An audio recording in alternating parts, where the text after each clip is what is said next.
तो अभी तक हमने पिछले वीडियोस में हमारे 3 प्रकार के कांटेक्ट फोर्स देखे थे। एक था हमारा नॉर्मल फोर्स जो कि किसी ब्लॉक पे किसी सरफेस की वजह से परपेंडिकुलर डायरेक्शन में जो लगता है उसे हम कहते हैं नॉर्मल फोर्स।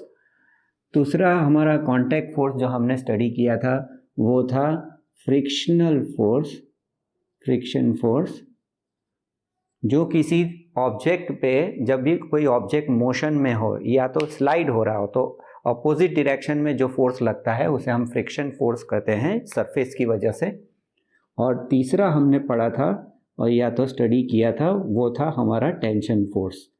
टेंशन फोर्स क्या है? तो किसी स्ट्रिंग की वजह से किसी ऑब्जेक्ट पे जब भी ऑब्जेक्ट के कारण स्ट्रिंग पे जो फोर्स लगता है उसे हम कहते हैं टेंशन फोर्स। तो ये 3 प्रकार के हमने फोर्स पहले स्टडी किए थे, नॉर्मल फोर्स, फ्रिक्शन फोर्स और टेंशन फोर्स। ये तीनों कांटेक्ट फोर्स है। चौथा आज हम जो स्टडी करेंगे वो है friction force, sorry spring force. तो हमारा जो चौथा फोर्स हम आज स्टडी करने वाले हैं वो है स्प्रिंग फोर्स। अब स्प्रिंग फोर्स क्या है?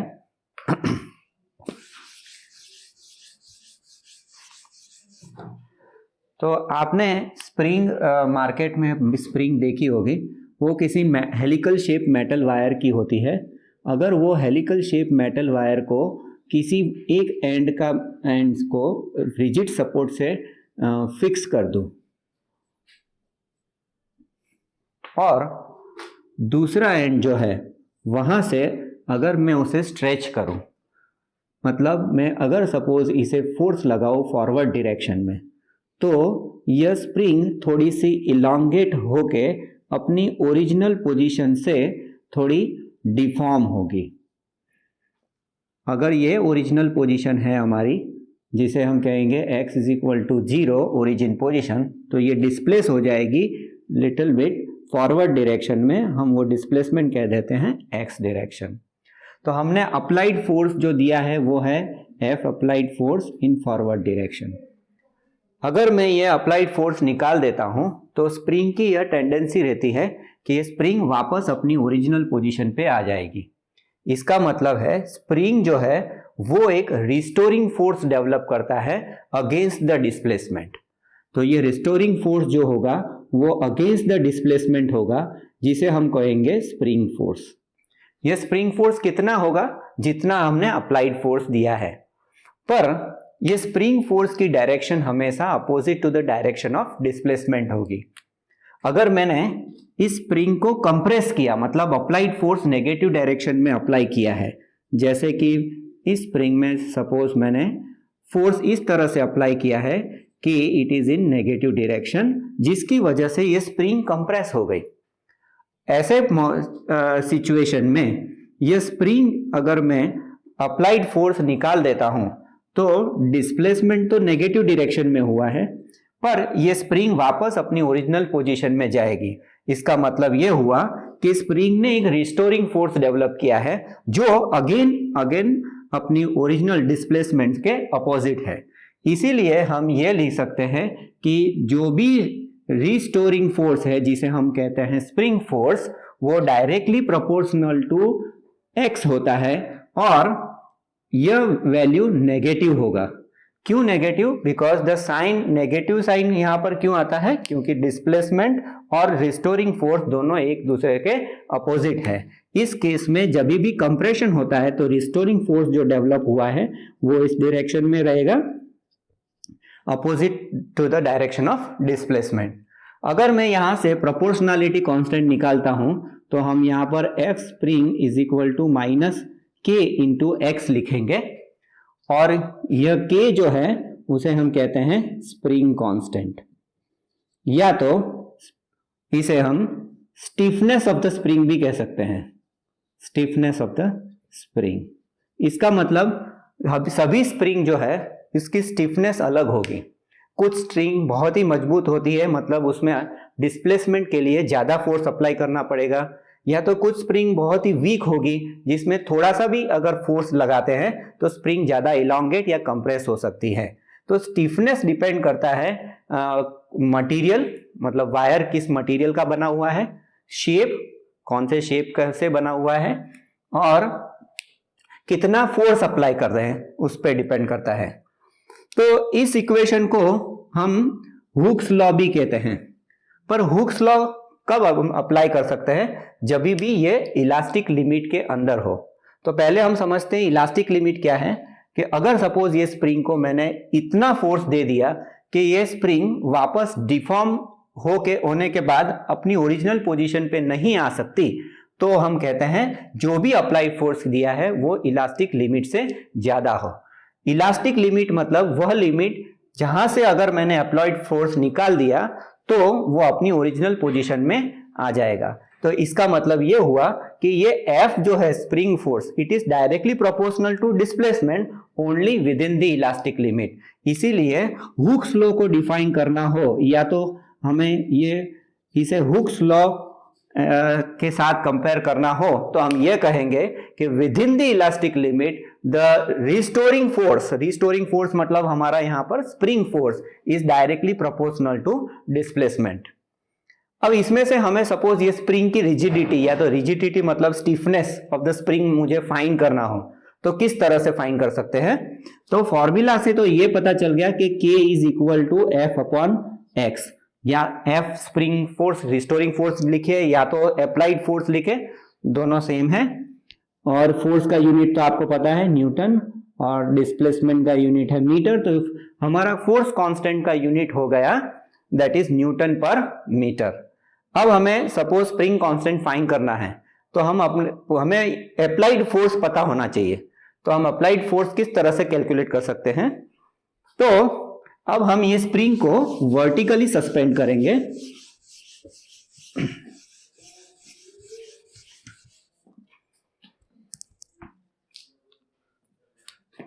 सपोज ये स्प्रिंग है, इसको मैंने वर्टिकली सस्पेंड किया, जिसका वन एंड मैंने रिजिड सपोर्ट के साथ अटैच किया हुआ है, फिक्स किया हुआ है, और दूसरे एंड पे मैं अब एक रेक्टेंगुलर ब्लॉक जिसका मास है m वो फिक्स करूंगा। सपोज मैंने एक rectangular block of mass m उसके साथ फिक्स किया, तो इस मास ऑफ द ब्लॉक की वजह से ये स्प्रिंग थोड़ी सी इलॉन्गेट होगी, मतलब जो भी ओरिजिनल पोजीशन है वहां से वो इलॉन्गेट हुई। इसका मतलब ये हुआ कि हमने इस मास ऑफ द ब्लॉक को फोर्स लगाया है इन डाउनवर्ड डायरेक्शन, जिसे हम कहेंगे अप्लाइड फोर्स। यह अप्लाइड फोर्स कितना है? दैट इज इक्वल टू यहां पर mg, mass into gravitational acceleration. Downward force इतना है। अगर ये मास ऑफ द ब्लॉक में निकाल देता हूं तो यह स्प्रिंग वापस अपनी ओरिजिनल पोजीशन में आ जाएगी। इसीलिए मैं इसे रिस्टोरिंग फोर्स कहूंगा या तो स्प्रिंग फोर्स कहूंगा, जो अप्लाइड फोर्स के अपोजिट होगी। अब ये स्प्रिंग फोर्स कितना रहेगा? That is equal to again mg only, because applied force जितना है उतना ही स्प्रिंग फोर्स है। पर हुक्स लॉ के हिसाब से हम ये भी लिख सकते हैं कि spring force is equal to kx। तो अगर मैं दोनों को इक्वेट करता हूं, that is mg is equal to kx, तो इसमें से k की फॉर्मूला हो जाएगी mg अपॉन x। मतलब अगर मुझे मास पता हो तो मैं ये डिस्प्लेसमेंट कैलकुलेट कर सकता हूं। ये डिस्प्लेसमेंट अगर मुझे पता चल गया तो मास, डिस्प्लेसमेंट और g की वैल्यू तो कांस्टेंट है, तो मास, g और डिस्प्लेसमेंट से k की वैल्यू हम कैलकुलेट कर सकते हैं, which is called as spring constant of the spring constant of the given spring, that is stiffness, और force constant of the spring, that is the stiffness of the spring। तो हम ये experiment perform करेंगे जिसमें हम different mass of the block को मतलब मास बढ़ाते जाएंगे, और जिसकी वजह से ये x जो डिस्प्लेसमेंट है वो बढ़ता जाएगा, और उसके कॉरस्पॉन्डिंग हम k की वैल्यू कैलकुलेट करते जाएंगे, और फिर उसमें से एक ग्राफ मिलेगा जिसमें से हम स्लोप फाइंड करके स्प्रिंग कांस्टेंट या तो force constant of the spring find करेंगे।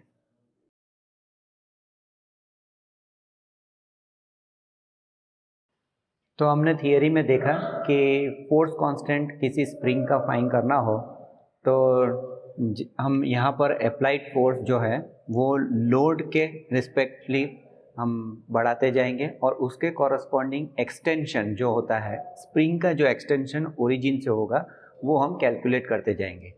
तो यहाँ पर हमको ये स्प्रिंग दी हुई है जिसका हमें फोर्स कांस्टेंट फाइंड करना है और उसके ऊपर हम लोड दे रहे हैं। लोड देने के लिए यहाँ पर एक वेइंग पैन दिया हुआ है जिसके अंदर मैंने अभी 250 ग्राम का वेट रखा हुआ है।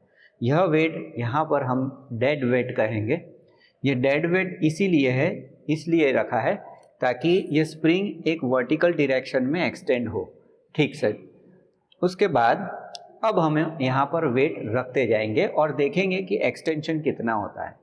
तो जब आपने डेड वेट रखा हुआ है तब आप मेजर करेंगे कि तो आपका एक्सटेंशन जो है, अभी ओरिजिनल एक्सटेंशन जो है वो कितना है।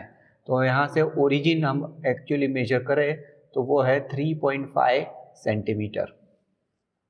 अब मैं एक्चुअल वेट रखूँगा, मतलब यहाँ पर आप देख सकते हैं ये 50 ग्राम का वेट है।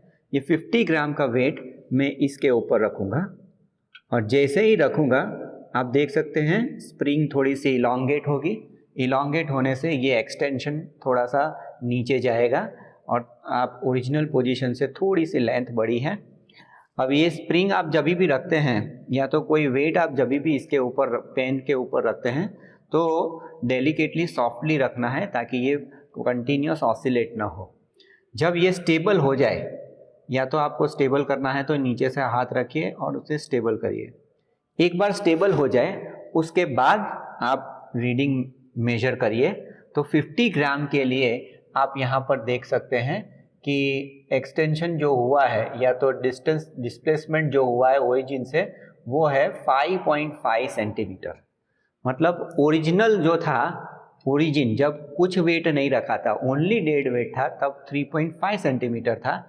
अब मैंने लोड किया, मतलब कुछ वेट उसमें रखा हुआ है 50 ग्राम, तब आ रहा है 5.5 सेंटीमीटर। अब उसमें थोड़ा और वेट रखेंगे, मतलब और एक 50 ग्राम का वेट रखते हैं और उसके बाद देखते हैं। इसका मतलब हमने अब टोटल जो रखा है डेड वेट के बाद वो है 100 ग्राम्स और 100 ग्राम्स रखने से स्प्रिंग और इलॉन्गेट हुई है। इलॉन्गेट होने के बाद आप वापस लेंथ मेजर करेंगे तो आप यहाँ पर देखेंगे कि लेंथ जो आ रही है वो ऑलमोस्ट 7.5 सेंटीमीटर है। थोड़ा सा स्टेबल रखते हैं।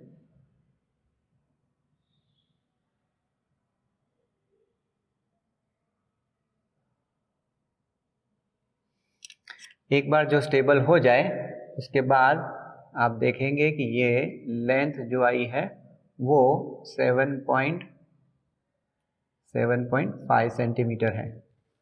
7.5 सेंटीमीटर है। वापस एक और 50 ग्राम का वेट रखेंगे। इसमें मैंने एक और 50 ग्राम का वेट रखा।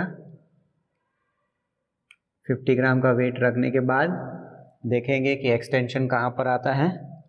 तो आप यहाँ पर देख सकते हैं अब ये एक्सटेंशन लगभग 10 सेंटीमीटर है। तो हम यहाँ पर मेजर करेंगे। एक्सटेंशन जो आया है अब 150 ग्राम रखने से लेंथ जो ओरिजिन से चेंज हुई है वो अभी दिखा रही है वो है स्केल पे 10 सेंटीमीटर। अब और एक 50 ग्राम रखते हैं, मतलब अब टोटल वेट और टोटल मास जो हमने रखा है वो है 200 ग्राम्स। 200 ग्राम्स रखने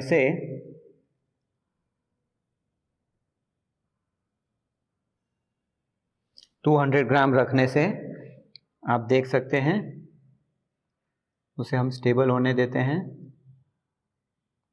200 ग्राम रखने से आप देख सकते हैं कि ये जो लेंथ आ रही है वो है 12 सेंटीमीटर।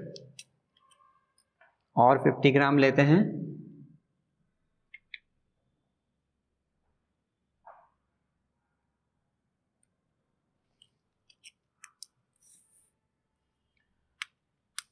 $50 ग्राम रखने से अब वापस देखते हैं, मतलब अब टोटल वेट जो रखा है वो है हमारा 250 ग्राम्स।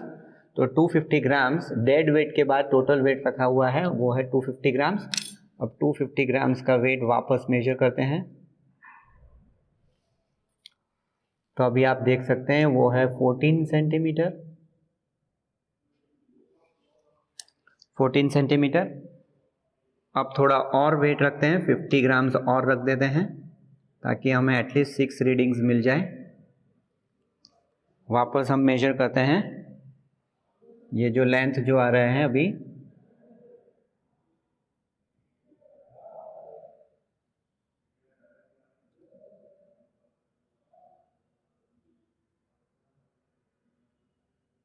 वो है 16 सेंटीमीटर। यहाँ पर आप देख सकते हैं वो 16.2 है, तो 16.2 सेंटीमीटर लेंगे। तो हमने टोटल यहाँ पर आप देख सकते हैं 1 2 3 4 5 6 मतलब 300 ग्राम्स तक आपने लोडिंग किया है। अब अभी रीडिंग वापस हम अनलोडिंग के लिए रीडिंग लेंगे, मतलब उसमें से हम 50 ग्राम्स वेट निकालते जाएंगे और देखेंगे कि वापस ओरिजिनल पोजीशन पे जब स्प्रिंग आती है तो एक्सटेंशन कितना कम होता जाता है। तो इसमें से हम अनलोडिंग के लिए मेजर करेंगे रीडिंग, वो है सपोज मैंने यहाँ से 50 ग्राम निकाल दिया। अब 50 ग्राम निकालने के बाद हम देख सकते हैं 50 ग्राम निकालने के बाद ये दिखाता है 14 सेंटीमीटर। तो अनलोडिंग के लिए अब यह 14 सेंटीमीटर आया, मतलब अनलोडिंग में टोटल वेट जो पैन के अंदर है वो है 250 grams excluding dead weight. Dead weight निकालने के बाद टोटल 250 ग्राम्स है। अब दूसरा एक 50 ग्राम्स निकाल देते हैं, मतलब अब इसके अंदर 200 ग्राम्स है। 200 ग्राम्स निकालने के बाद आप देख सकते हो कि रीडिंग जो है वो ऑलमोस्ट 12 सेंटीमीटर है। तो हम ये जो रीडिंग आया वो है 12 सेंटीमीटर। और 50 ग्राम निकाल देते हैं।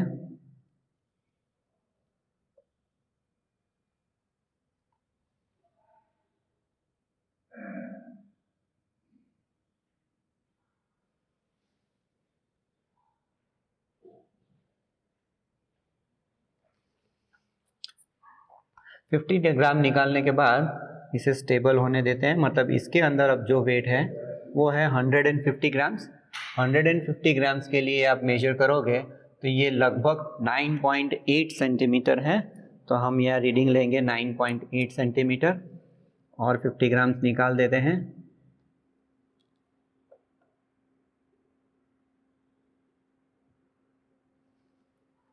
फिफ्टी ग्राम निकालने के बाद आप देख सकते हैं अब जो रीडिंग आ रहा है वो है 7.5 या 6, आप जो भी लेना है ले सकते हैं। तो अभी मुझे लग रहा है ये 7.5 सेंटीमीटर है, तो हम ये लेते हैं 7.5 सेंटीमीटर। अब इसमें से और 50 ग्राम निकाल देंगे, मतलब अब रह गया इसके अंदर जो वेट रह गया है वो है only 50 grams excluding dead weight. तो ये अभी रीडिंग जो आ रहा है वो है 5.5 सेंटीमीटर। एक और ये 50 ग्राम जो रह गया उसको निकाल देते हैं। मतलब अब इस पेन के अंदर सिर्फ डेड वेट है, मतलब अब अपनी ओरिजिनल पोजीशन पे आ गए हैं। और वहाँ पर आप रीडिंग देखोगे तो डेड वेट का रीडिंग आता है 3 एग्जैक्ट आप मेजर करोगे तो 3.5 सेंटीमीटर है। तो आपने लोडिंग और अनलोडिंग के लिए ये रीडिंग्स ले लिए हैं। अब हम देखेंगे ऑब्जर्वेशन टेबल में रीडिंग क्या आते हैं।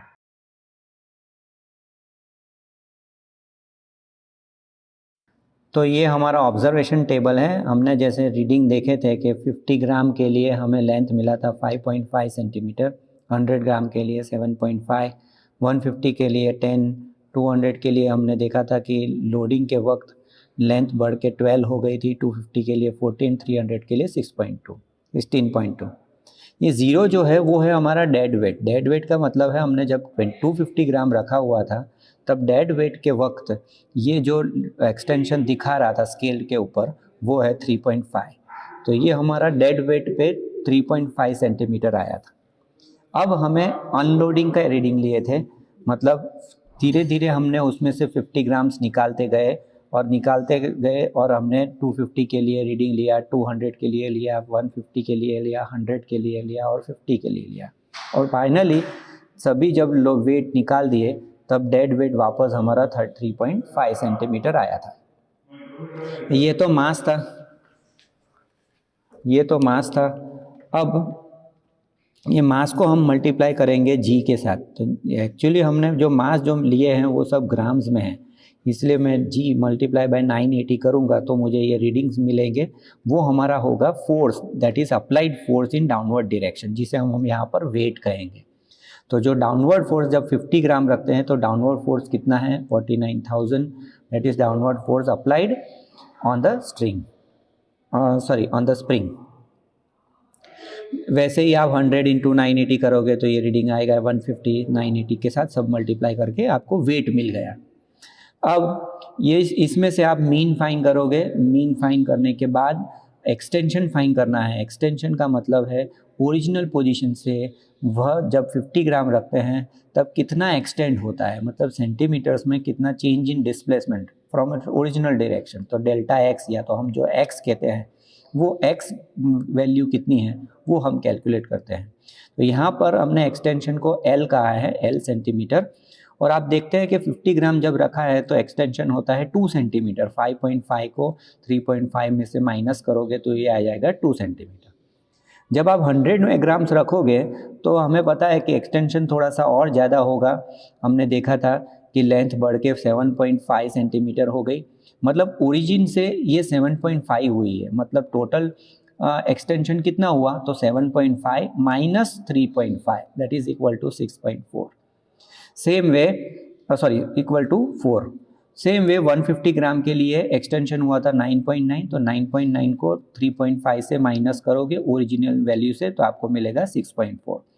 वैसे ही 12 को 3.5 से डिवाइड माइनस करोगे 8.5, 14 को 3.5 में से तो 10.5 और 16.2 को 3.5 में से करोगे तो 12.7 आ जाएगा।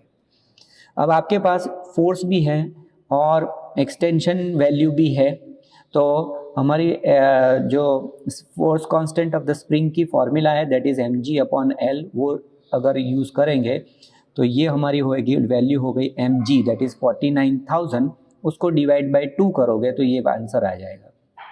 सेम वे 98,000 को डिवाइड बाय 4 करोगे ये आंसर आएगा दैट इज़ 24,500। सिमिलरली आप 150 ग्राम के लिए 147,000 है, उसको 1,47,000 को डिवाइड बाय 6.4 करना है तो 22,969 आएगा। तो ऐसे ही आप सभी के लिए वैल्यू फाइंड करेंगे। अब ये ऑलमोस्ट सिमिलर आएगी क्योंकि जैसे जैसे आप लोड बढ़ा रहे हैं एक्सटेंशन भी बढ़ रहा है, तो ये ऑलमोस्ट सिमिलर आएगी, इसलिए हम इसका एवरेज वैल्यू फाइंड करेंगे। तो एवरेज वैल्यू जो हमारी आई है वो है 23,584। इसका मतलब जो force constant of the spring जो हमें दिया है जो स्प्रिंग दिया है उसमें फोर्स कांस्टेंट कितना है 23,584 डाइन्स पर सेंटीमीटर। पर हम ये फोर्स कांस्टेंट ग्राफ में से भी कैलकुलेट कर सकते हैं। तो ग्राफ किसका प्लॉट करना है, मास मतलब वर्सेस और एक्सटेंशन। तो ये हमारा ग्राफ है। ये ग्राफ में हम देख सकते हैं एक्स एक्सिस में हमने एक्सटेंशन लिया है, extension L which is in centimetre, और वाई एक्सिस में हमने मास लिया है। तो वाई एक्सिस में आप देख सकते हैं हमारा जो वेट हम मास जो बढ़ा रहे थे वो 50 ग्राम के हिसाब से था। तो स्केल मैंने जो लिया है यहाँ पर है 1 centimetre is equal to 25 grams, मतलब 25, 50, 75, 100, 125 सो ऑन। वैसे ही एक्सटेंशन हमने लिया है 1 centimetre is equal to 1 centimetre only. तो यहाँ पर 1, 2, 3, 4, 5, 6, 7, 8, 9 सो ऑन हम ले सकते हैं। आप स्केल अपने हिसाब से एडजस्ट कर सकते हैं अकॉर्डिंग टू योर कंफर्ट। तो स्केल हम यहाँ लिखे हैं on x axis 1 centimetre equal to 1 centimetre and on y axis 1 centimetre we have taken as 25 grams. अब आपको पता है हर एक पॉइंट के लिए आपको प्लॉट करना है। जैसे 50 ग्राम के लिए हमने देखा था कि इट वाज 2 सेंटीमीटर, तो मैंने 50 ग्राम के लिए 2 सेंटीमीटर यहाँ पर पॉइंट प्लॉट किया। 100 के लिए हमने 4 लिया है, 4 सेंटीमीटर आया था। वैसे ही सभी पॉइंट्स के लिए जो भी पॉइंट्स आए थे जहाँ पर भी कोइंसाइड होता है एक्स और वाई का पॉइंट, वहाँ पर हमने एक पॉइंट बना के प्लॉट किया है। अब ये सभी पॉइंट्स को जोड़ के एक स्ट्रेट लाइन बनाना है जो ओरिजिन में से पास होनी चाहिए। ट्राई करें कि मैक्सिमम पॉइंट्स वो स्ट्रेट लाइन में से पास हो। उसके बाद एक बार स्ट्रेट लाइन बन जाए उसके बाद आपको स्लोप लेना है, स्लोप बनाना है। स्लोप कहीं से भी बना सकते हैं, मैंने यहाँ से बीच में स्ट्रेट लाइन में बीच में से यहाँ से कहीं बनाया है। वहाँ पर स्लोप जो है वो है ए बी और सी, तो स्लोप हमारा हो जाएगा A B upon B C. A B का मतलब है आप ये ए बी की वैल्यू यहाँ देखेंगे वाई एक्सिस में, और बी सी की वैल्यू जो है वो एक्स एक्सिस में देखना है। तो अगर यहाँ पर देखें तो ए बी कैलकुलेट करने के लिए क्या करना है, तो ए की वैल्यू यहाँ पर देखोगे तो ये ऑलमोस्ट 237.5 है, ये वैल्यू 237.5 है। और बी की वैल्यू यहाँ पर वाई एक्सिस में देखें इट इज़ 125, तो हम लेंगे 237.5 माइनस 125, वो हमारी वैल्यू हो जाएगी दैट इज़ इक्वल टू 112.5। इसका मतलब ये जो वैल्यू आई हमारी है 112.5। सिमिलरली बी सी की वैल्यू देखनी है तो बी की वैल्यू एक्स एक्सिस पे देखोगे, सी की वैल्यू एक्स एक्सिस पे देखोगे और दोनों के बीच का सब्ट्रैक्शन लेंगे। मतलब ये 10 है, ये 5.2 है, तो 10 माइनस 5.2 करोगे तो ये वैल्यू आ जाएगी 4.8। अब ए बी की वैल्यू आपको पता चल गया, बी सी की वैल्यू आपको पता चल गई है, तो A B upon B C करोगे तो आपको स्लोप मिल जाएगा। तो वो हमारा स्लोप जो वैल्यू आएगा उसको मल्टीप्लाई बाय जब 980 करते हैं तो हमें के की वैल्यू मिल जाती है। मतलब के की वैल्यू अगर ग्राफ में से प्लॉट करनी है तो जो भी स्लोप आता है उसको मल्टीप्लाई बाय 980 करना है। तो स्लोप मल्टीप्लाई बाय 980 करने से हमारी वैल्यू आ गई that is 22,968.75 dynes per centimeter. So the force constant of the spring from the graph it is 22,968.75.